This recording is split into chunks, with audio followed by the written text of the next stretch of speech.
first official day traveling alone. It's a pretty nice place, much like how you would see it in the K-dramas. So, Korea, or Seoul, has surprised me a lot so far, and everything is overwhelming. I expected so much less, but everything is just about how you should expect it. So, I'm walking back. I'm off to my first destination, which is one of the palaces. It's a 20-minute walk, and I'm on my way there. Alright. Okay. Yes, this is real. I'm walking along the perimeter of the palace. It's like I don't want to say it later, but I saw the leaves inside the garden. It's beautiful. Those are just the leaves. So wait till we get in. I'm here for my first palace experience here in Seoul, and this is the Changgyeong Palace, and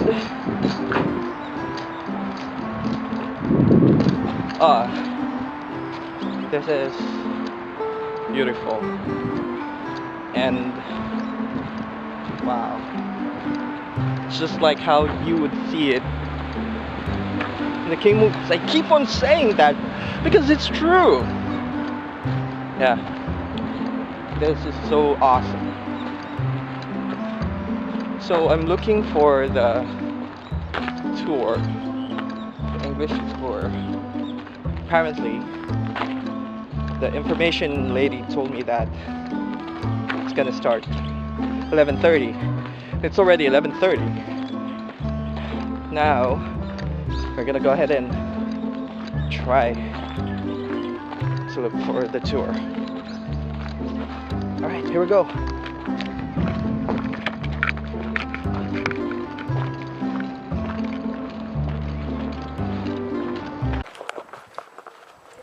So I joined the English tour of Changgyeong Palace.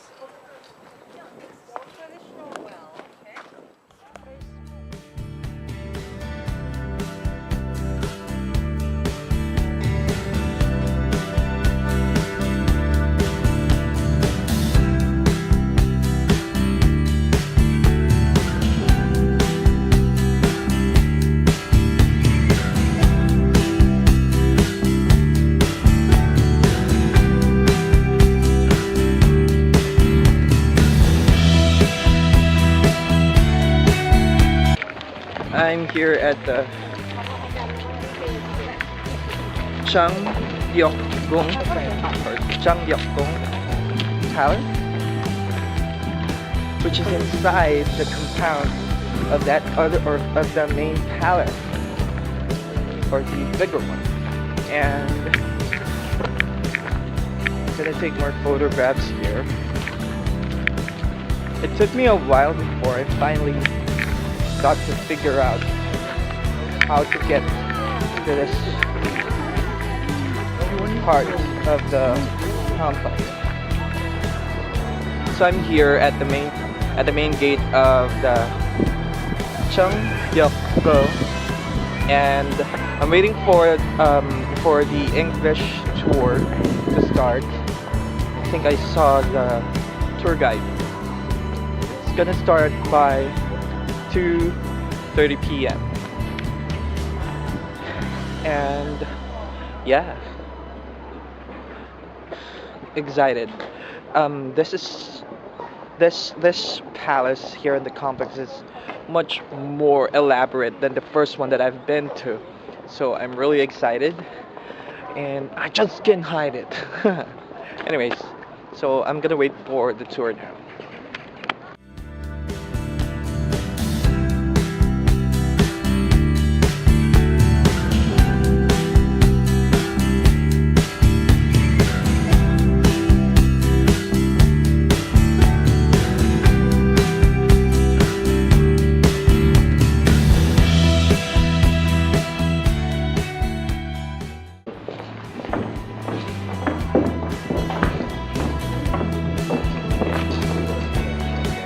Okay, now we are heading for the main hall of this palace through the following this pathwalk. This pathwalk led us to the main hall. But you can find this pathwalk divided three sections, and middle one is higher and wider than the ways either side. The middle one is, we call it royal road, especially for king and queen. The side works for the officials. So please, yeah, we all enjoy that. Please come on in and be my guest. Come in, right?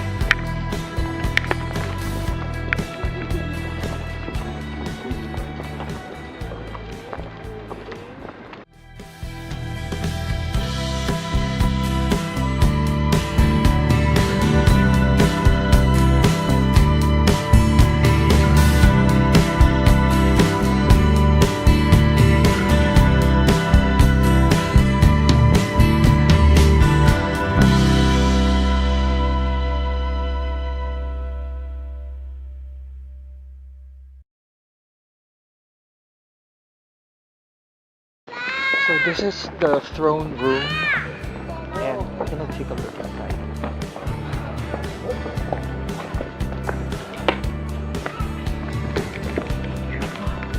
So the main hall layout of the palace is the same. It looks alike like this. In the center, it is the king's seat. Behind the king's seat, there's very unique and special screen was placed. We call it sun and moon picture. If you look at the picture, there are two of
you may feel a little different atmosphere because the building is no paint, no colorful paintwork, even though it's this building in the palace area.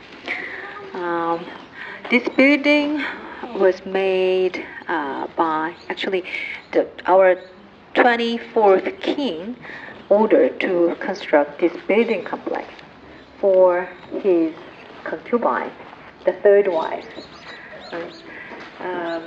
It's quite unusual place. This kind of the big complex was built for the concubine. We assume that how he loved his concubine, especially third wife. That this complex, this building complex, the three buildings connected together. This place for the king for his private life. And the second building is for the for king's concubine, and the last one, the third building, is for the king's grandma. So, yeah. So this building, this building is no paint work, but if you can notice that the carving, the wood carving is very gorgeous, very signified. Especially the framework of the door, you can see that there are 28 kinds of door framework. It's not the same, as every door frame is different. And especially on the wall, there is some pattern was repeated on the wall. Can you guess what kind of the pattern it is? There is a hexagonal. It's a snake. Total backside, right? Backside of the total. Yep. I told that the crane and deer also symbolized the longevity, but total is according to the ancient people, it could be lived until 10,000 years. So it's believed that the the representative animal for longevity. So wishing for the long life, like this. And this complex is also very famous for the last residence of the last royal family's residence. Our last king, the 27th king, was passed away in 1926, but he didn't have any children. So his half-brother succeeded crown prince. At the time, we are under the rule of under the rule of Japan. So he was forced to go and study in Japan, even forced to get married. The Japanese woman, especially she came from the Japanese royal family. So they got married in Japan and lived there. But although the Korea independent in 1945, but they could not come back. But after that, after 20 years later, 1965, around that time, this last crown prince and princess couple finally came to Korea, and they live this building complex, especially this area. So last crown prince was passed away in 1970, and his wife passed away in 1989. So it's quite recently. This last crown prince and princess couple have two sons, but the first one was died at 8 months old, and second one was grown up and went to the United States and studied at the MIT. And he met the American woman, and they got married there. But unfortunately, they didn't have any children. So this is the official end of the royal bloodline. So this area was modified during the last the royal family leave, and that's why it restored, and it's from 1996. So that was the English guided tour, and we are here in the concubines quarters. It's a pretty big quarter. And this is also where the last crown prince lived. So we're gonna go back to the main palace. I can take some pictures. They're so well. Alright guys, good morning. So it's 2016, that trip was on 2013. I'm here in a coffee shop here in my hometown editing this video, and I realized that I totally forgot to make an outro for that day. I remember going back to my hostel and just laying flat out on my bed, dead tired, and I just simply forgot, and I just simply didn't make an outro for that. But that day was totally memorable for me. I was able to explore 2 palaces with guided tours, so I was able to learn more about the history of Korea. And the great thing about it is that those tours are actually for free. So if you are in Korea and you want to explore the palaces, make sure to inquire about the guided tours. They are offered in several languages. Take advantage, they are for free, so you know more about the history of Korea. So I guess that's it for me. Thank you so much for watching my videos, and don't forget to subscribe, like, and follow my social media accounts. Again, thanks so much. I'll see you on the next video.